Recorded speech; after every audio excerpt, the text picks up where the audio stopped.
Bonjour à toutes et à tous. Alors, pour cette vidéo, je me suis dit, je la fais pas, est-ce que je vais pas me faire lyncher? Parce que, voilà, je vous ai fait un texte et une vidéo sur l'état du ciel actuel, mais j'ai omis de parler d'une planète qui va changer de signe à partir du 3 mars. Et c'est Vénus, la planète des amours, des plaisirs, de la joie, qui va quitter le signe du Taureau pour entrer dans le signe des Gémeaux. Et comme je vous avais fait un article l'année dernière, au mois de juin, quand Vénus était déjà rentrée en Gémeaux, hein, tous les ans elle rentre en Gémeaux. Vénus en Gémeaux, et c'est là où, bon, où du coup je suis un peu embêté, c'est que Vénus en Gémeaux signifie joie de communiquer et joie de se déplacer. Donc l'année dernière je vous avais dit sortez, voyez du monde, allez dans les spectacles. Sauf que là, est-ce que c'est un petit clin d'œil déplacé des planètes, mais on est en plein confinement et on ne peut pas sortir. Mais c'est aussi la communication, du coup, Gémeaux. Vénus en Gémeaux, c'est surtout je communique, je partage. C'est aussi je lis, je m'instruis, j'écris. Et surtout, voilà, Vénus en Gémeaux, c'est je me fais plaisir intellectuellement. Donc là, à ce niveau-là, ça colle. Ça colle un peu moins dans les déplacements. Mais, ceci dit, Vénus en Gémeaux est signe annonciateur de sortie, de libération peut-être. En fait, il faut vous dire que Vénus rentre donc le 3 mars, mais elle va rétrograder. Elle rétrograde le 13 mai jusqu'au 25 juin. Ce qui fait qu'elle va quitter les Gémeaux le 7 août.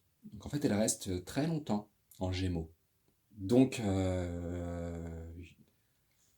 et si Vénus est en Gémeaux, c'est qu'à un moment donné, on va sortir. Voilà, ça c'est ce qu'on peut en déduire. Ce qui est bien, le fait qu'elle soit en Gémeaux, c'est que ça va être beaucoup plus léger. En fait, Vénus était en Taureau. Vénus en Taureau, c'est le plaisir de posséder, le plaisir de consommer, le plaisir de dépenser. Mais c'est aussi Vénus en Taureau, les angoisses liées à l'alimentation, liées aux possessions, liées à la dépossession, du coup. C'est, je pense, moi, significateur de ce qu'on a vécu avec la peur de pénurie, la peur de manquer. Et donc le fait de se jeter un peu sur le papier toilette. Et sur, voilà, le taureau, c'est la sécurité, c'est la survie. Vénus en taureau c'était un peu, voilà, je mets en avant et je privilégie ma survie. Donc en Gémeaux, on va être plus dans le fait de moins craindre pour notre survie, mais avoir envie de communiquer, d'échanger. Et le relationnel va être donc super important. Et ce jusqu'au mois d'août. Donc ça veut dire qu'on va aviser, investir nos relations de façon différente. Il y a une rétrogradation quand même, donc du 13 mai au 25 juin, donc il y a des remises en question qui vont avoir lieu en lien avec les relations. On peut le supposer, du fait du confinement, du fait de la promiscuité, du fait de l'éloignement. Voilà, on va se remettre en question, on va réfléchir à nos relations. Elle part au mois d'août, donc on a, mois de mars, à peu près presque 4 mois.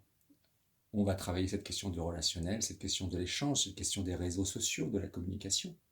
Ouais, c'est aussi c'est une problématique qui a émergé avec le confinement.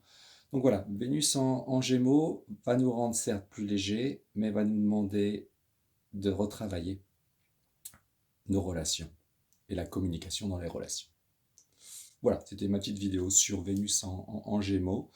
Donc c'est beaucoup plus léger. Je n'ai pas dit sortez, mais c'est cette idée qu'on va pouvoir s'évader. Peut-être autrement et peut-être physiquement à un moment donné, pouvoir sortir de chez nous. Allez, je vous souhaite bon courage et à bientôt.